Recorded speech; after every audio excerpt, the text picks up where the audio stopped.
ముందుకు వెళ్తామంటే మాకేం అభ్యంతరం లేదు. కేవలం ఇది ప్రతిపక్షాల మీద ఒక దాడి మాదిరిగానే నేనైతే దీన్ని చూస్తాను. Okay, right. Vamsi, good evening Varma గారు.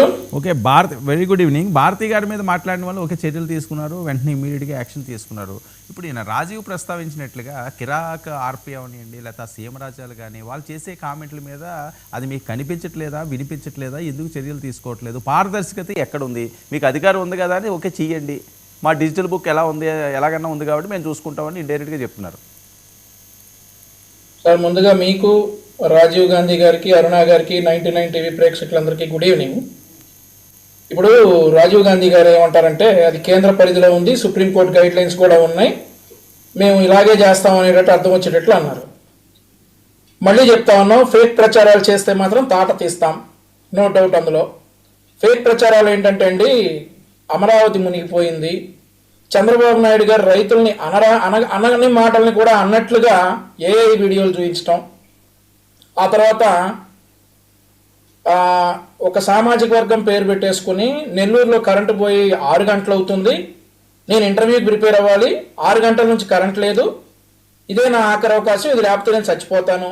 ఇదే అర్థం వచ్చినట్లు గుంటూరులో కరెంటు పోయి 7 గంటలు అవుతుంది, నేను ఇంటర్వ్యూకి ప్రిపేర్ అవ్వాలి, ఒకవేళ ఇంటర్వ్యూకి ప్రిపేర్ అయిపోతే నాకు ఉద్యోగం రాదు, నా కుటుంబం అంతా చచ్చిపోతామని అదొక ఫేక్ ప్రచారం.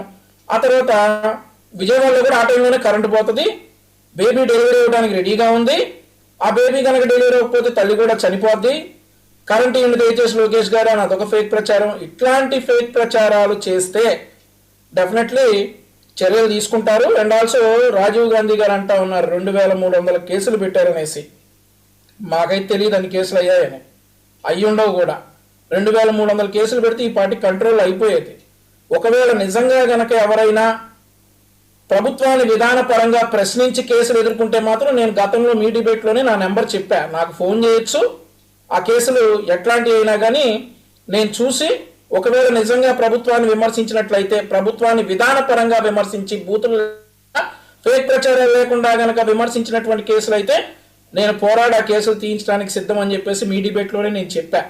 ఇక ఆ తర్వాత మంత్రివర్గ ఉపసంఘం ఏదైతే లోకేష్ గారు, అది అనిత గారు, పార్థసారథి గారు, సత్యకుమార్ యాదవ్ గారు, నాదెండ్ల మనోహర్ గారితో, సార్ ఏ రాష్ట్రంలో కూడా మనకి దౌర్భాగ్యం లేదు.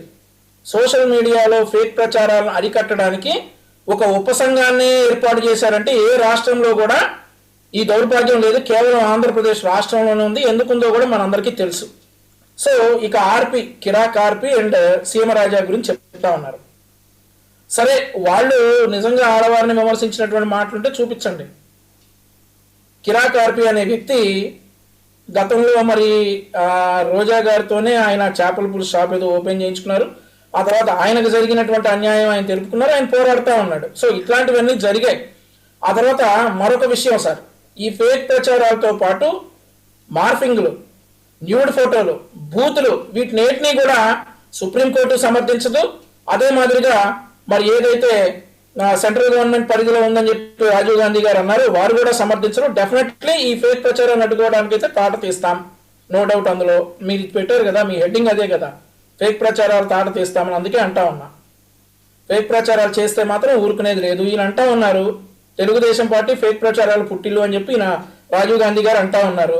మరి గతంలో 2014 నుండి 19 వరకు చూసుకుంటే చూసాం కదా ఎన్ని ఉన్నాయో. అదే ఆయన చేయడానికి ఏముంది సార్, ఎవరినైనా చేయొచ్చు. మేము కూడా జగన్మోహన్ రెడ్డి గారిని అనొచ్చు, కానీ అనం ఇక్కడ ఎవరిని అంటా ఉన్నామంటే ఫేక్ ప్రచారం. జగన్మోహన్ రెడ్డి గారు డైరెక్ట్ గా చెప్పరు, ఇదిగో ఇట్లా బుర్రసాలండి, ఇదిగో ఇట్లా కరెంట్ పోయిందని చెప్పండి. జగన్మోహన్ రెడ్డి గారు డైరెక్ట్ గా చెప్పరు, వీళ్ళు నిర్ణయించుకుని చేసే పనులు ఇవన్నీ కూడా. సరే, నేనైతే జగన్మోహన్ రెడ్డి గారు డైరెక్ట్ గా దీనిలో ఇన్వాల్వ్ అయి ఉన్నారనే మాట నేను మాట్లాడను. బట్ కట్టడి చేయాల్సినటువంటి అవసరం ఆ పార్టీకి కూడా ఉంది. దయచేసి అబద్ధాలు ప్రచారం చేయొద్దు, నిజాలు ఏమైనా చెప్పండి, విధానపరంగా ప్రభుత్వాన్ని ప్రశ్నించండి, మేము స్వీకరిస్తాం. మా సైడ్ తప్పుంటే కూడా సోషల్ మీడియా బాధితులేనా ఏండి? వంశీ కూడా సోషల్ మీడియా బాధితులేనా? ఎవరు? వంశీ, బండారు వంశీ. మీరే మిత్రమా, మీరు కూడా బాధితులేనా అని అడుగుతున్నారు. క్లియర్గా వినపడలేదు. అవును సార్, మేము బాధితులమే. మమ్మల్ని కూడా చాలా చెప్తా, ఇంకా తిడతానే ఉన్నారు. అప్పుడే తిట్టారు, ఇప్పుడు తిడతానే ఉన్నారు. ఇంకా కూటమి ప్రభుత్వం తరపున మాట్లాడితే మా ఇళ్లలో ఆడవాళ్ళని కూడా తిట్టినట్టు ఉన్నాయి. వర్మ గారు చిన్న అది చేయగానే సబ్మిషన్ అంటాం. పాయింట్ సబ్మిట్ చేయొచ్చా? చెప్పండి, ఒక్క నిమిషం వంశీ. ఒక చిన్న అంటే సోదరులు ఒకటి యంగ్స్టర్ గా ఆయన ఒక మంచి మాట అన్నారు.